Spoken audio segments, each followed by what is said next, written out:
Monseigneur François Gourdon, vous êtes tout nouveau dans les Vosges. Tout à fait, ça fait 5 mois que je suis là. Et c'était une belle cérémonie, parce qu'elle est quand même télévisée à la fois sur Vosges TV, mais aussi sur Cateau, c'est-à-dire dans toute la France et même à l'extérieur. Là, vous étiez la vedette. Oui, si on veut, oui. Alors, je sais que vous venez de l'Ouest, c'est-à-dire de la région angevine, c'est ça? Tout à fait. Angers, j'étais curé de la cathédrale. Comment devient-on évêque? Il faut se présenter, c'est vous qui êtes candidat ou vous êtes nommé? Alors là, en fait, le nom se mène à un certain nombre d'enquêtes et puis présente des noms au pape et le pape choisit. Alors, vous avez été choisi pour les Vosges. Vous connaissiez cette région vosgienne? Pas du tout. J'étais jamais venu ici.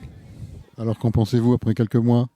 J'ai de la chance, je suis arrivé avec un super temps. Depuis 5 mois, j'ai été bien gâté par le soleil. Et puis en plus, je suis très bien accueilli.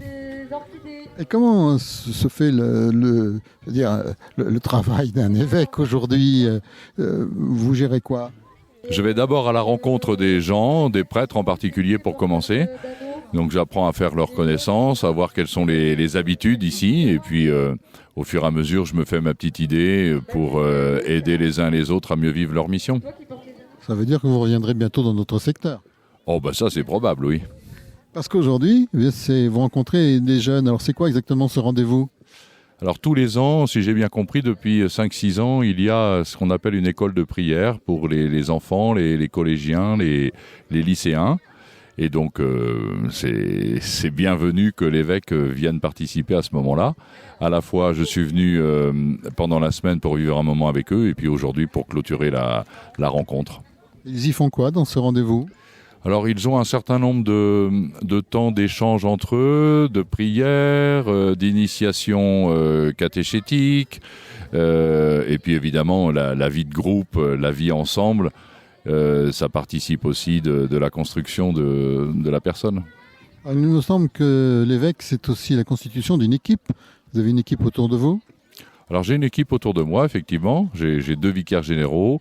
Et puis 4 autres personnes dans le conseil épiscopal, mais il y a aussi un conseil presbytéral, il y a un certain nombre de conseils ou de groupes qui participent à leur façon à la mission de l'ensemble.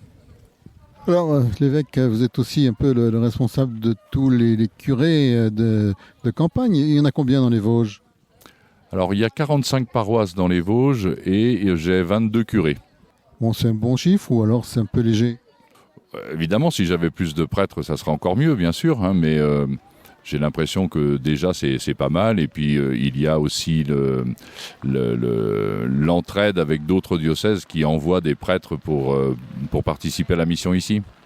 D'ailleurs, le recrutement semble un peu difficile. D'ailleurs, nous vous avons attendu bien longtemps, hein.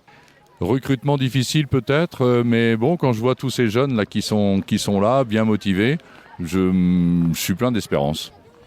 C'est bien, mais très souvent maintenant on a des prêtres qui viennent d'ailleurs, notamment pas mal d'Afrique ici, et c'est parce que là-bas, la religion catholique est plus vivante, elle est plus en expansion. Oui, alors c'est possible, effectivement. Bon, on verra bien ce que ça donnera dans les années qui viennent. Quel était votre parcours vous, avant d'être à Angers? Alors avant d'être curé de la cathédrale d'Angers, j'étais curé de Cholet, et puis curé aussi dans des paroisses rurales, au service des jeunes, et puis aussi au service de l'enseignement catholique qui est très important dans le Maine-et-Loire. Alors on ne nous avait pas amené de mouchoirs? J'en ai amené, mais c'est pas trop la mode aujourd'hui. Donc tout va bien, hein, vous êtes bien dans les Vosges finalement, un petit peu montagneux. Vous retournez quand même de temps en temps dans la région angevine? Alors j'y suis retourné pendant l'été, retrouver les miens, ma famille et les amis, mais je me sens bien ici. Je regarde d'Angers un petit peu le souvenir des vendanges, mais bon, c'était une autre époque. Ah, mais les vendanges, ça continue toujours, bien sûr. Bien sûr.